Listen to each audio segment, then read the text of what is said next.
Bonjour et bienvenue dans cette nouvelle vidéo de Baguette Entertainment. Bienvenue dans la saison 2 de Bop ou Flop. Petit rappel de ce que c'est que Bop ou Flop. Dans la saison 1, je prenais toute une discographie d'une agence et je disais ma propre opinion sur toute la discographie de l'agence de manière totalement arbitraire. Et du coup, pour la saison 2, on part sur le même principe, sauf que cette fois-ci, on va partir sur les générations. On va commencer avec la première génération, qui est vraiment celle que je connais le moins, à savoir de 1994-95 jusqu'à 2002. Puis ensuite, on fera 2 vidéos sur la deuxième génération, qui pareil, est pas les générations que je connais le plus. Et à partir de 2012, qui est pour moi le début de la troisième génération, on fera une vidéo par an. Donc une vidéo concentrée sur l'année 2012, une sur l'année 2013, 14, 15, vous voyez ce que je veux dire. Le but de ces vidéos, en plus de donner mon avis qui est totalement objectif, sera aussi d'attribuer un peu des meilleurs artistes de l'année, meilleures chansons de l'année, meilleurs MV, groupe surcoté, groupe sous-coté, meilleurs débuts, voilà, vous voyez le topo. Encore une fois, je le répète, mais ces vidéos sont totalement arbitraires, vous pouvez penser ce que vous voulez, tout le monde a le droit de penser ce qu'il veut, vraiment vous êtes libre de penser ce que vous voulez, et ceci n'est que mon avis. Je ne suis pas en train de dire que mon avis est le meilleur, même si je le pense un peu. On commence alors ce premier épisode sur la première génération. Let's go!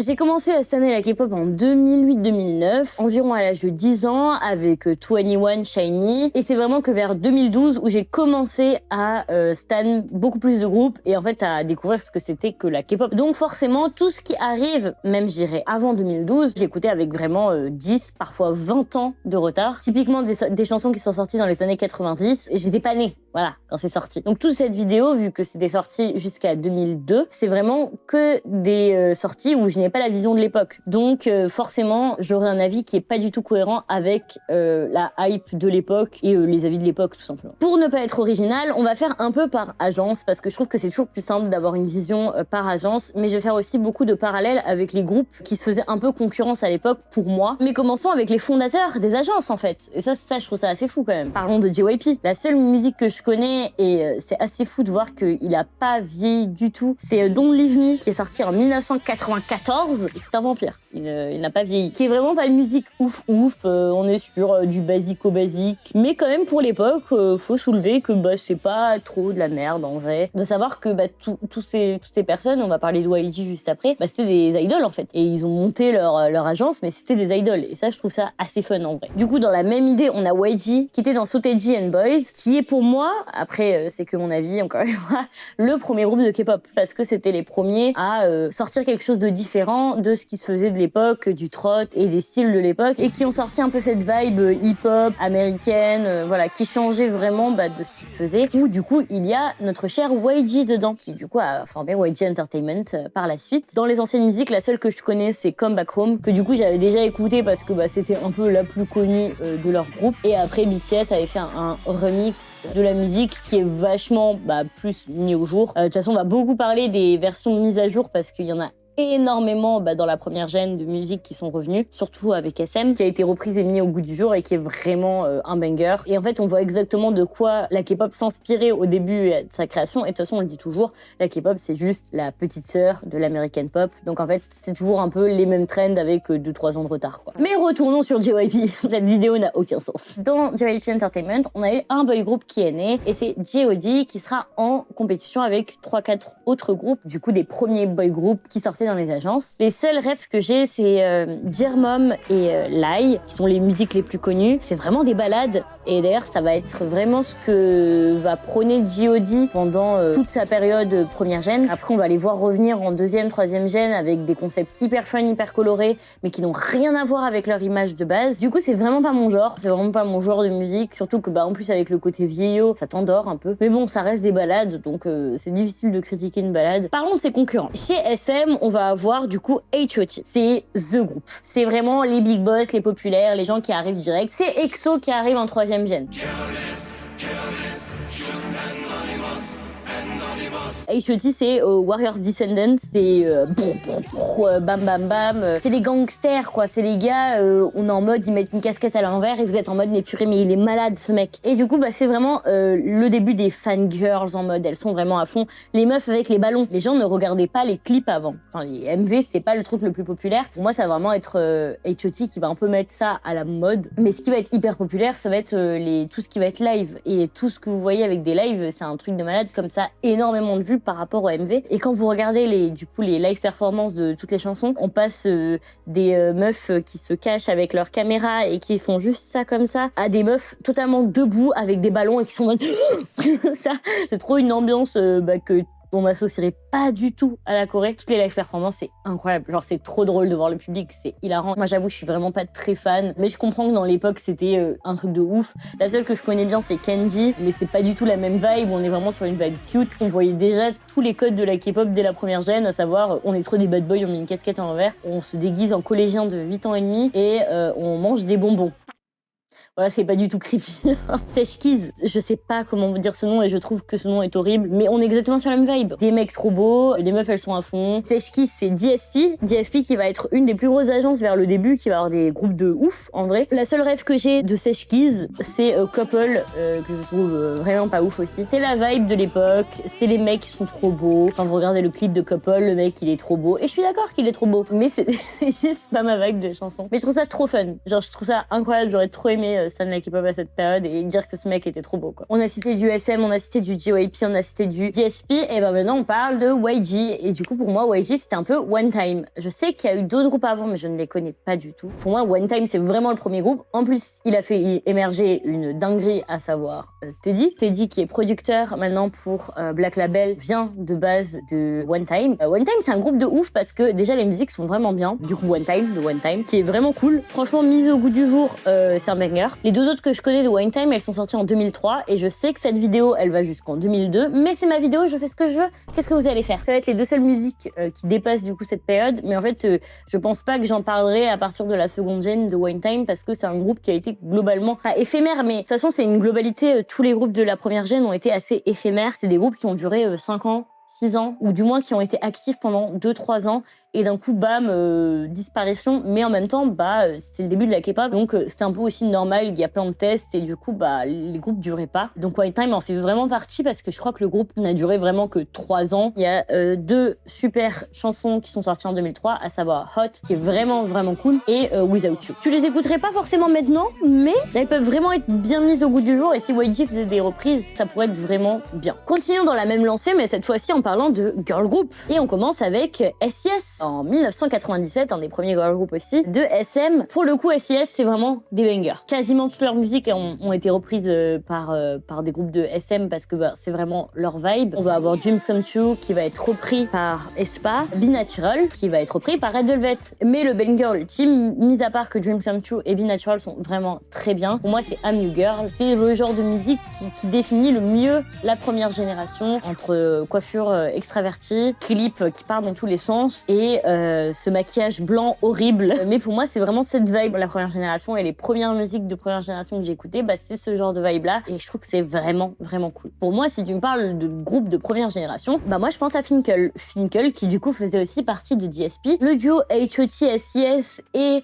Seshkiz et Finkel, pour moi, ces deux groupes, c'est vraiment la première génération si on parle de groupe et de duo de groupe, comme on pourra en parler avec Big Bang 21 et Super Junior et Girls' Generation. Et pour le coup, Finkel, il y a vraiment beaucoup de bangers. Ou d'ailleurs, il y a Liori dedans. Donc on a d'abord To My Boyfriend, qui va être vraiment les bases du cute, les bases de 10 ans plus tard, G-Friend, A-Pink, vraiment c'est Finkel en fait. Et ensuite, on va avoir du Eternal Love, du White, qui reste toujours une icône White des chansons de Noël en Corée. Et ensuite Now, qui est je pense la plus connue. ONEUS, qui sont sous RBW, a fait une reprise de Now, qui était aussi dans cette lignée de reprendre aussi des vieux hits de l'époque sous la même agence globalement. D'ailleurs, cette chanson est un banger, franchement, allez l'écouter. Dans la même lignée, pour moi, il y avait un autre groupe qui pouvait un peu concurrencer avec tout ça, c'est Baby Vox. Ce nom doit vous dire quelque chose, vous avez sûrement déjà vu le truc, peut-être que vous connaissez même les musiques et peut-être que vous connaissez même le label qui s'appelle DR Music. Pour les gens qui connaissent DR Music, vous savez déjà où je vais aller et pour les gens qui ne connaissent pas, on y revient juste un peu plus tard. On a Get Up en 1999 qui est vraiment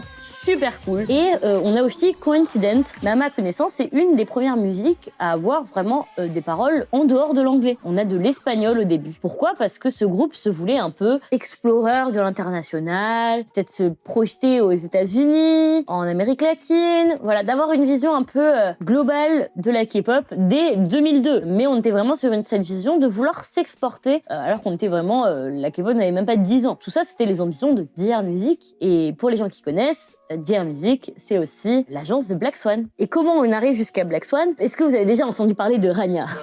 Et en fait, c'est ça qui est marrant. Ouais, c'est marrant. C'est que quand on clique sur la page Wikipédia de Baby Vox, on est très rapidement rappelé à Black Swan parce qu'on était dans l'époque, je sais pas si vous saviez, mais beaucoup de girl group japonais avaient ce truc de génération. Le girl group restait le même, mais les membres bougent. C'est toujours un concept qui existe toujours au Japon et dans la J-pop. On a eu beaucoup ça dans la deuxième génération, notamment avec After School, mais aussi avec Rania. Le groupe débute, dure un petit moment, mais il y a des membres qui s'en vont et eux ils se disent on rajoute des membres, on rajoute des membres, on rajoute des membres qui s'en vont, on rajoute des membres. Puis il y a une pause de 2 ans, bam, ils créent Rania et pareil, Rania on enlève, on remet des membres, on enlève, on remet des membres. Puis après on met BP Rania, pareil, on fait la deuxième version. Et après on fait Black Swan parce qu'on est en mode c'est bon les gars, on en a marre. Et a priori là on reste sur la même version. On n'est pas sûr. Du groupe où l'agence voulait un peu s'internationaliser en mettant 2-3 paroles en espagnol, on tombe sur le premier groupe où il n'y a pas une coréenne dedans. Et je trouve ça un peu stylé. Bon, c'est globalement le dernier girl group dont je voulais parler, c'était Papaya. Oh My Girl a fait une reprise en 2016 de cette chanson qui s'appelle Listen to My Word. C'est une musique très cute, très mimes, mais voilà, elle est sortie en 2000 d'un groupe inconnu. C'est bien de savoir des fois que ce qu'on écoute, c'est souvent des reprises de première gêne et que c'est ouf que ça soit remis au goût du jour. Il me reste 2 groupes dont j'ai pas parlé. Turbo, où il y a Kim Jong-wook dedans, qui est un grand animateur télé que je ne présente plus. J'ai pas trop les refs de ce groupe, à part Black Cat Nero, qui a été une reprise faite aussi avec 80s. La personne qui a le plus de rêves de Turbo, c'est Camille, donc vous pourrez lui demander directement son avis. Et dans l'autre idée, on repart du coup